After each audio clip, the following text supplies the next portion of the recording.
Greetings everyone, I'm Zach, and with me is... And I'm Nick. And we are here with a video I probably did not want to do on my own, so I just dragged Nick out from the basement that I keep him in so we can do it together. Yeah, this is gonna be a big one, I guess. Yeah, this one is a kind of a hot topic and a very iffy topic with me because I've ranted and moaned and groaned about it for so long, but we're finally going to talk about it. So Yeah, it seems like Amy... this thing comes up every month or every other week now.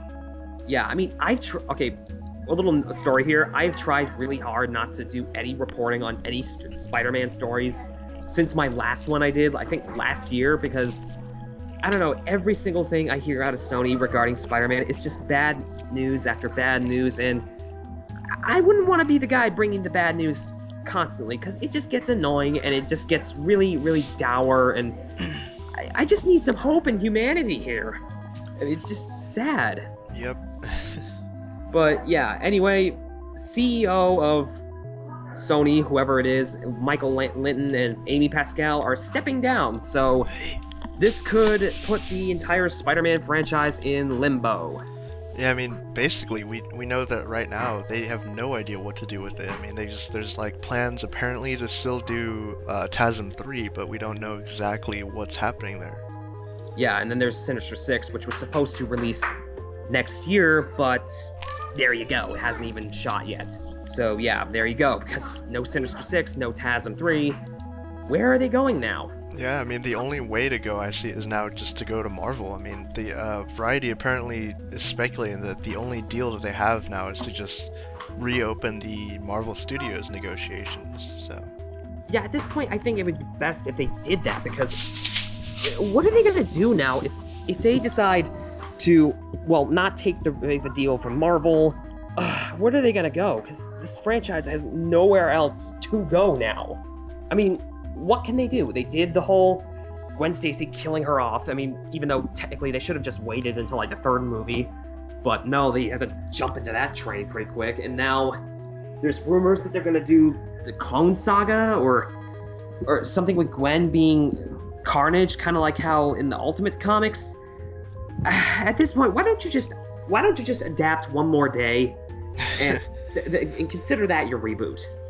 Yeah, I mean, at this point, we've also already seen two franchises do a reboot, like an origin story and all that kind of stuff. So, I mean, if they want to do more Spider-Man movies, they should just take it from, like, an established Spider-Man. If I was going to do the Amazing Spider-Man trilogy, I would have done it this way. Do it the exact same way that the Spectacular Spider-Man established it. Have him already being Spider-Man, like a year into it, and then slowly start bringing in the villains. So that way he has time to establish himself as a more grounded superhero in terms of the street, you know, dealing with street criminals before he gets into, like, supervillain stuff. That's how I would have done it, but no, Sony had to do the backwards version and had to rehash the same problem we had with Spider-Man 3 all over again. Even though, compared to The Amazing Spider-Man 2, Spider-Man 3 is better. You heard me right, people. I literally just said, Whoa. Spider-Man 3 is better than The Amazing Spider-Man 2. Okay, maybe elements, but... I'll take groovy Peter Parker over anything that's in Amazing Spider-Man 2, because it's kind of... I don't know. It's funny, too, because from all the Spider-Man films that I've seen, I mean, excluding the first two, the Sam Raimi ones, like the first two, not the third one, but, like, it seems like Spider-Man has those really good villains. He's, like, noted for having, like, the second greatest villains. I mean, it's between him and Batman, really, and all of the villains in these movies kind of suck, too. Like, they don't really do any of them justice, especially, like, Electro in the last one. Yeah, I mean, in terms of the villains, most of the movies, at least from my point of view, they all follow the same beat. I mean, here's the thing. Origin story, then first fight with Spider-Man, then second fight with Spider-Man, kidnap his girlfriend, final battle, villain gets killed off, or disappears. I mean, it's the same schlock we've seen over and over and over again, and the reason why Marvel is doing so good right now is because they're switching it up. They're doing different things with it. It's why no single Marvel movie is like the same as the next one. I mean, okay, some could be the same. Maybe Iron Man 2, but am I the only one who likes Iron Man 2, by the way? Well, I mean, the Marvel movies kind of follow the same type of strategy, like basically for the Yeah, most part, but but but they switch out elements of it. They don't just stick to the same book that Spider-Man films have been doing. That's what I was getting at. especially the fact that all the Spider-Man movies we have so far are like pretty much love stories. Yeah, I mean, okay, I will credit Mark Webb for doing a really good relationship between Andrew Garfield and Emma Stone, because as much as I like Tobey Maguire and Kristen Stewart, that's her name, right? Because it's been a while since I remembered her. Yeah. I mean, they didn't exactly. Those two in the original Sam Raimi movies, they didn't exactly click together until like maybe the third one. But Mark Webb, I'll give him credit for getting us a good, like, romantic dynamic between the two. But I want to see Spider-Man be Spider-Man. If I wanted to see a romance movie, Go watch Twilight. I'd go watch Wait, no, Twilight. never mind. No, don't Wait, watch that. no, not Twilight. Why are you putting that in my mouth? I don't want to watch Twilight. Wait, no, that's not a romance. That's torture. It's not torture. It's two pieces of cardboard making out.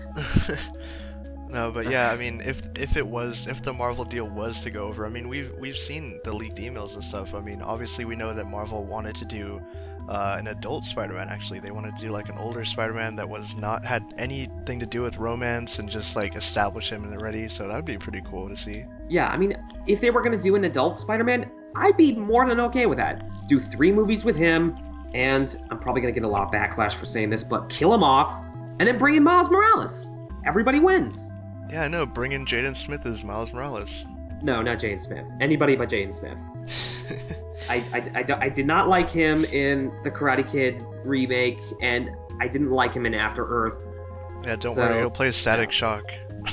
Yeah, let him play Static Shock for all I care. But yeah, I mean, if they do an older Spider-Man, I'd be okay with that. Do him, kill him off at some point, then do Miles, and then maybe bring in like I don't know, like Miguel O'Hara, Spider-Man 2099. We haven't gotten a movie with him yet. Which, if Marvel had possession of Spider-Man, the likelihood of a Spider-Man 2099 happening would be a lot better than if it was still with Sony. And we could get some cool crossovers too, because that would mean that all of the Spider-Man characters in that universe would go over to Marvel. Like we could get Daredevil and Spider-Man team up, or like Mysterio, or all of that kind of stuff. Like just like in the the 94 series, because if I remember correctly, there was quite a few crossovers between Daredevil and Spider-Man. Yeah, I mean they're basically like street level New York's based heroes. So yeah, and that's something I want to see. I want to see him doing more street stuff because, okay, again, going back to Spider-Man, Amazing Spider-Man 2, there, the opening sequence with him fighting on the trucks, trying to stop Paul Giamatti. That I'm not even incredibly gonna call him hammed up scene. Yeah. I love Paul Giamatti, and he's just hamming it up there because nobody's going to remember this movie, so I'm just going to do whatever the hell I want.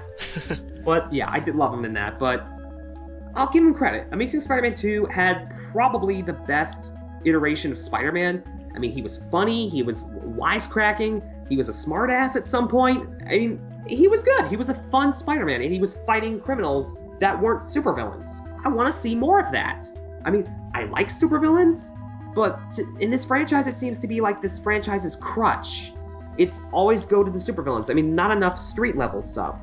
I mean, this is why I'm really sad that I'm never probably going to get, like, Kingpin versus Spider-Man, because there's this one line of dialogue in the Ultimate Spider-Man comics that I've been wanting some version of Spider-Man to say. And you all know what it is. It's the same. It's those fat jokes that Spider-Man poked at Kingpin at one time. If that somehow gets made into a movie by Marvel, take my money. I will sell my soul to you guys at that point. I guess we should probably give our thoughts on if the Marvel deal does go through, what film would he appear in first? Because we've heard of Infinity War, actually, which is kind of interesting to me, like, personally. Infinity War would be a safe bet, but I don't know, they would have to establish him a little earlier than that. Yeah, then he would, like, fly off in space and fight Thanos. It's like, what? Yeah. Of course, if I remember correctly, I think Thanos crushed him in Infinity Gauntlet or something like that. I don't know, it's been a while. But yeah, if they were going to establish him, I don't know, what movie would they be able to do him in? I don't think they could do Civil War, because Civil War is already starting shooting, if I'm correct, right? It starts in April, I believe. Okay, so yeah, they start in April, so... I mean, there was rumblings of him appearing in Civil War first. I mean, it would make sense, but... I mean, yeah, it would make sense for Civil War, but I don't know. Aside from that, I don't know what movie he could make an appearance in. Maybe like a teaser, maybe Captain Marvel, maybe. Or if they wanted to throw a curve and do what a lot of people actually want to see, or what I've heard about, give him a Netflix series. Yeah, I'd be a Netflix series. I would be more okay with a Netflix series because they can get away with a lot more than they can on like say ABC or in a film. Yeah, I mean it'd be a compromise. Instead of giving a 2 hour and 20-minute film, you'd get basically 13 1 hour long episodes with him. Yeah, and if you guys have seen the teaser trailer for Daredevil, that they're clearly doing a lot more with him that they could ever get away with in terms of like the Ben Affleck movie. So if Spider-Man got a Netflix series, they could probably go into a lot of the, more darker elements of Spider-Man. And they could show his like everyday life too more. Yeah, and if they did Carnage, we could actually get a Carnage that's like the comics. Though probably not as overrated as I would like, because I don't want him to be like everywhere. Because Carnage just seems to be everywhere now. Yeah, so I mean, I don't know. I mean, hopefully, I guess my final thoughts on this is that hopefully the Marvel deal does go through, and like the new management that steps in after Pascal leaves recognizes that this franchise needs something different to happen for once. Yeah, it definitely needs a shot in the arm to get it back up and running, and that shot in the arm is the Super Soldier Serum that is known simply as Marvel Studios. But yeah, my final thoughts, I just want Spider-Man to go home. I mean, if you've seen that picture of Spider-Man as a little kid with the Avengers as little kids playing in front of a green screen and him being dragged away by an adult, that is how I feel right now. That completely encompasses my feelings right now as of where Spider-Man is at this point. Because I'm just really, really disappointed, and I want Marvel to have Spider-Man back. I mean, bring your boy home, Marvel. Bring him home. Like we were talking about before we started recording, what if Warner Brothers bought him out? At this point, anybody but Sony. Just anybody but Sony. But anyway, with all that said, that's our thoughts. What do you guys think about it? Do you want Spider-Man back home? How would you bring him back, and how would you establish him in the MCU? And yeah. But with all that said, I'm Zach. And I'm Nick. And yeah, like I said, bring your boy home, Marvel.